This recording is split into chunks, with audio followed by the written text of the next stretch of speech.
तब बोल दिया तुम प्राण नहीं हो, चिंतन करो। नहीं नहीं का ही उपदेश होता है, नहीं नहीं नहीं नहीं नहीं।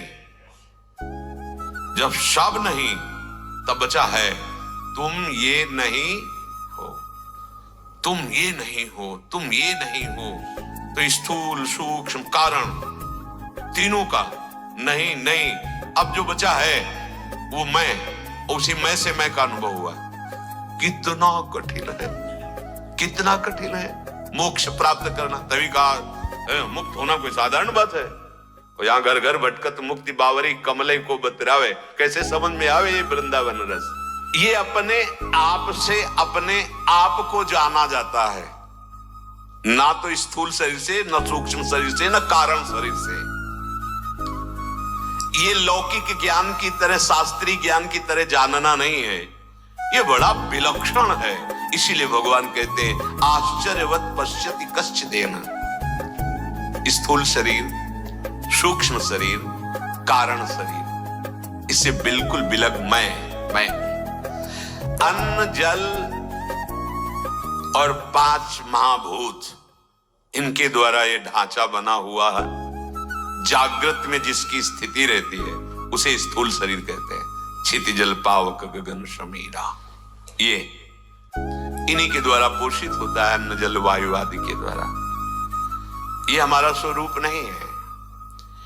स्थूल शरीर का ज्ञान ये ज्ञानेंद्रियों के द्वारा, इंद्रियों के द्वारा हो सकता है। ये है जैसे त्वगेंद्रिय, छुओ तो गर्म ठंडा सुखद दुखद, ये ज्ञान स्थूल शरीर का। स्थूल शरीर इंद्रियों का विषय है, इसलिए इंद्रियां जानती हैं। नेत्रेंद्रिय, त्वगेंद्रिय, रसेंद्रिय, घ्राणेंद्रिय। ये मीठा है, कड़ुआ है, ये बुरा शब्द है, अच्छा शब्द है। स्थूल, इस स्थूल शरीर के भीतर सूक्ष्म शरीर है, जो 5 ज्ञानेंद्रियां, 5 कर्मेंद्रियां, 5 प्राण, मन और बुद्धि, ये 17 तत्वों से बना हुआ सूक्ष्म शरीर है। ये स्थूल तो देख रहे हो, जो नरक स्वर्ग आदि मिलते हैं ना, सूक्ष्म शरीर से। ये सूक्ष्म शरीर इंद्रियों का विषय नहीं, इंद्रियां इसे नहीं जान सकती। इंद्रियां केवल स्थूल शरीर को जान सकती है।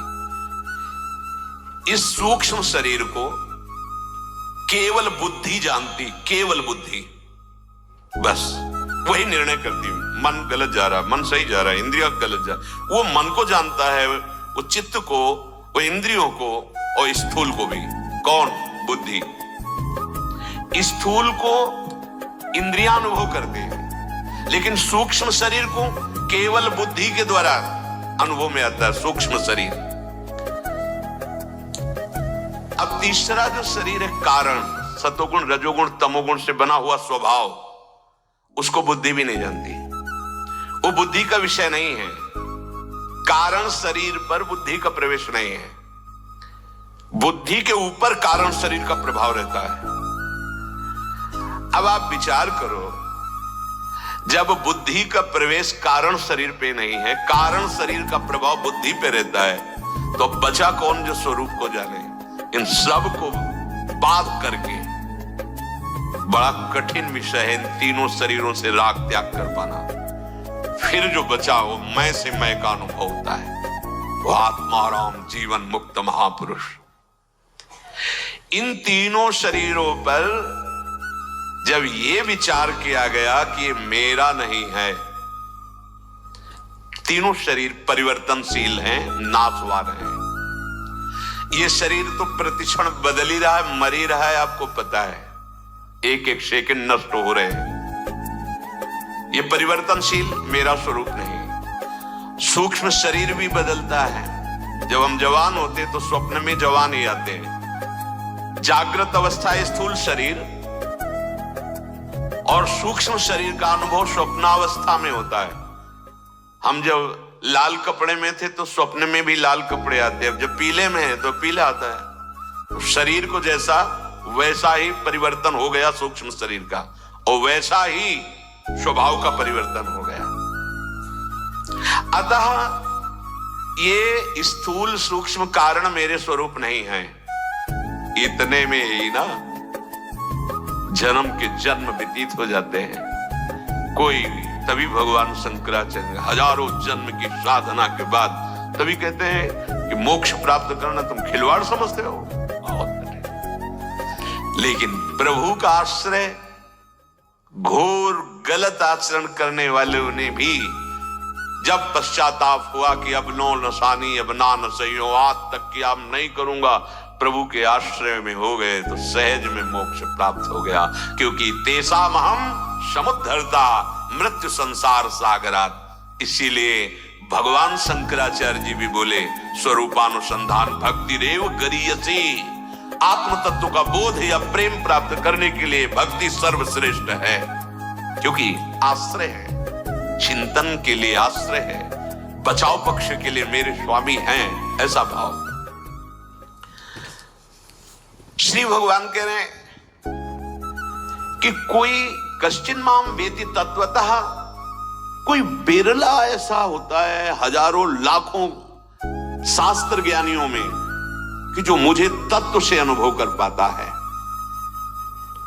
ऐसा मालूम होता है कि अविनाशी तत्व का, आत्म तत्व का अनुभव करना बहुत कठिन है, पर दुर्लभ नहीं है। सच्चे हृदय से जिसने लगन लगा ली और गुरुजनों के चरणों का आश्रय लेकर जैसा वो आदेश किए वैसा चल दिए, तो ऐसी प्रबल जिज्ञासाग्नि प्रकट हो जाती है कि सब बात होता चला जाता है।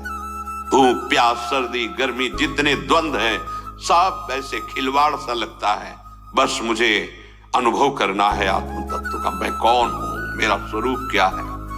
तभी कोई दुख परास्त नहीं कर पाता। जिज्ञासा इतनी प्रबल, मुमुक्षुता इतनी प्रबल, जैसे आप विचार करके देखना, एकादश स्कंद में तितिक्षु ब्राह्मण की कथा, उसने कोई पहले जीवन में साधना नहीं की।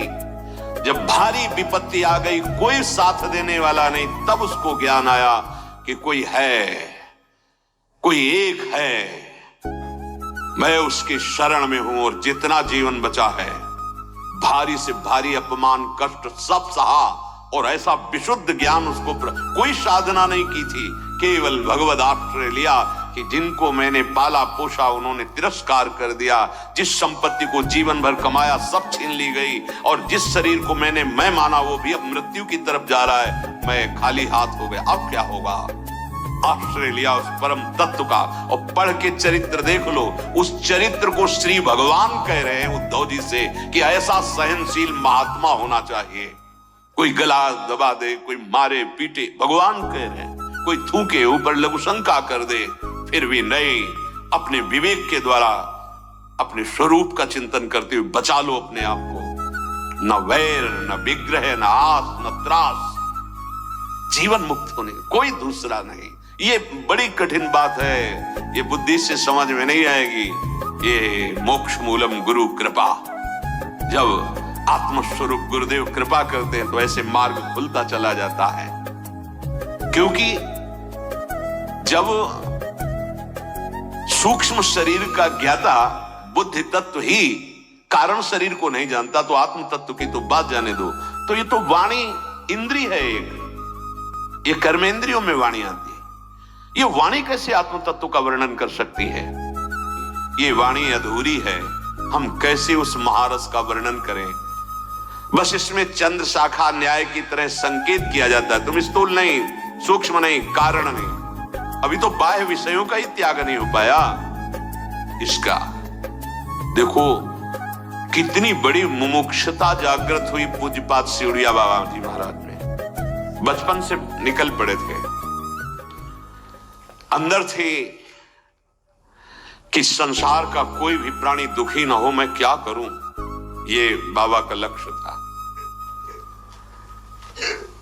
मैं ऐसी तपस्या करूंगा जैसे धर्मराज युधिष्ठिर को बटलुई मिली थी, ऐसा कुछ मिले कि मैं भूखे प्राणियों को, पूरे जगत के प्राणियों को, उनको तृप्त कर सकूं, किसी को दुख ना हो।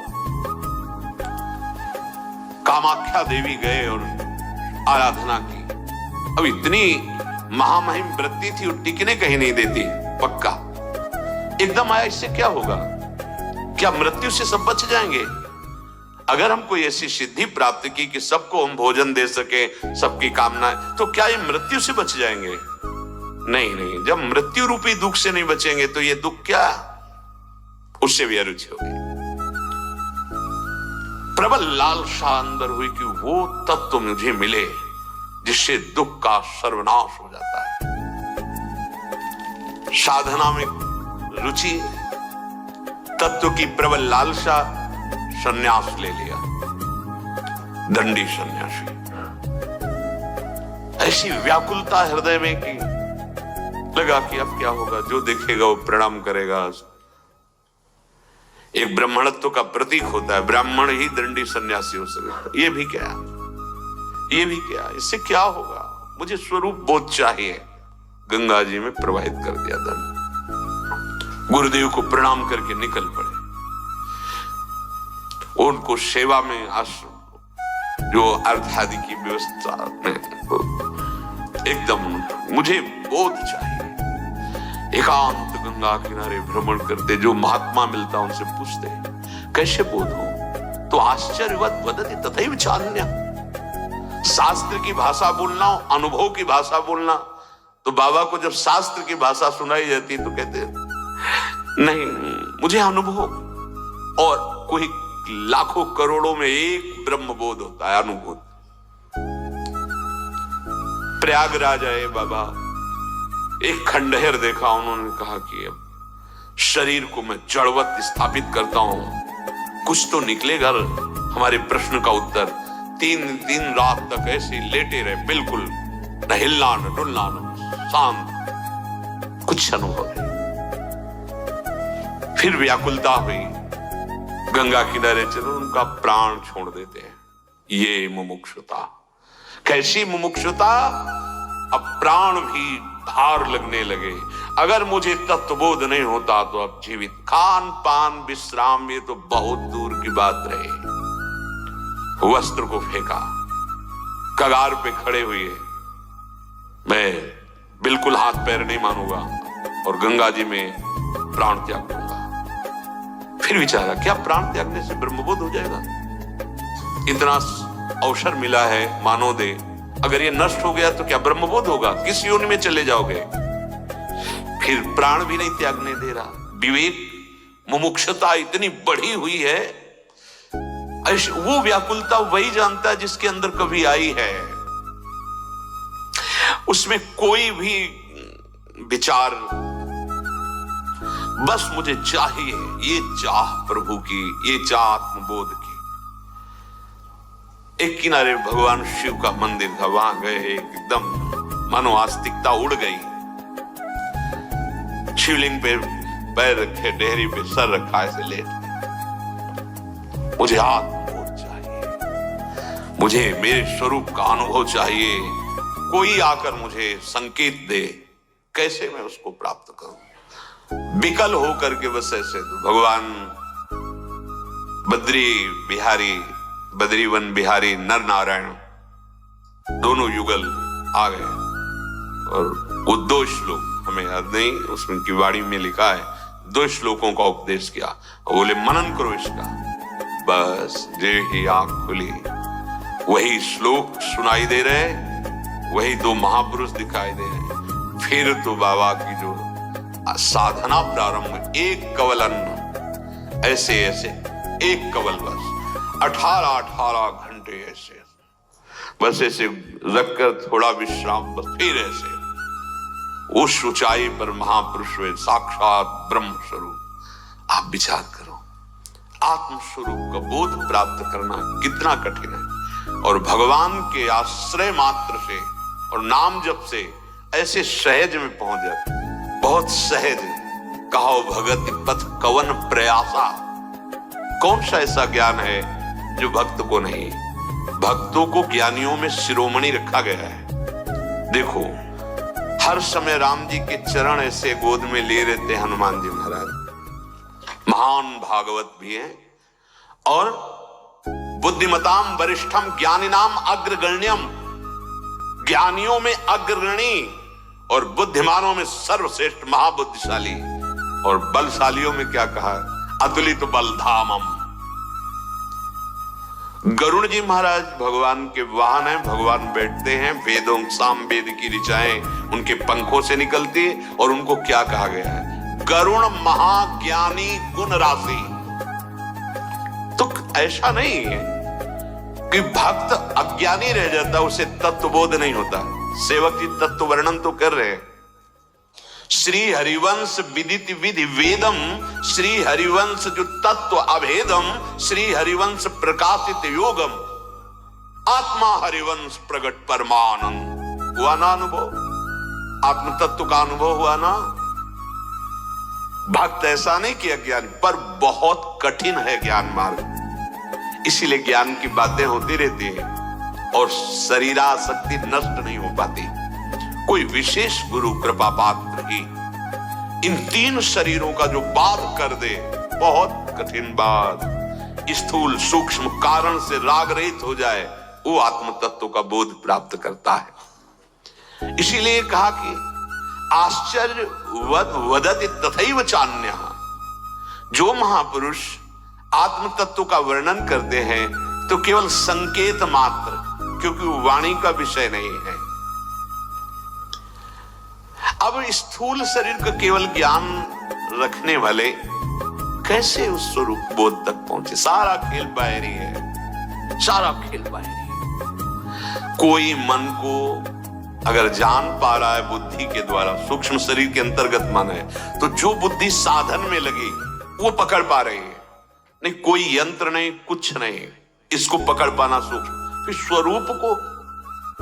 इसीलिए जितने भी आप देखो ब्रह्मबोध महापुरुष जन हैं, उनका राग बिल्कुल नहीं। देखा है, बहुत कठिन है जीतना और बहुत सरल है जीतना। वो जिता देंगे, कह रहे मामे वे प्रपद्यन्ते माया में ताम तरंती, पर सुनाई नहीं दे रहा। जगत गुरु कह रहे मैं जिता दूंगा, हो ना, मन मना भव मत भक्तो मात्याजी माम। बिल्कुल सरल कर दिया प्रभु ने। ऐसा नहीं कि इस मार्ग को गुरु कृपा से जाने नहीं।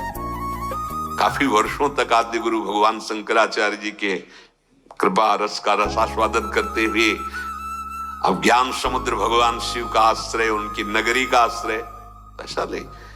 तभी एकदम आपसे बिल्कुल फाइनल में कहते राधा राधा राधा राधा। तो ये थोड़ी कि ऐसे अंधविश्वास और ऐसे कोरी श्रद्धा, उस अनुभूति के द्वारा। इसीलिए बिल्कुल हृदय की बात कहता हूं। ये राधा राधा जो आपको कहते हैं ना, ये कोरे अंधविश्वास से नहीं कहते, ये सुनी सुनाई केवल बातों से नहीं कहते, ये छाती की बात कहते हैं। वही छाती जो वहां के अनुभव से ऐसे चली आ रही है, उसी का परिणाम जो देखा, निहाल हो गए। महादेव ने असीम कृपा करी हमको श्री लाडली जी के चरणों का से। सबकी आत्मा श्री कृष्ण की आत्मा राधा राधा राधा राधा। ये केवल भावुकता का नहीं विषय है ये। हाँ,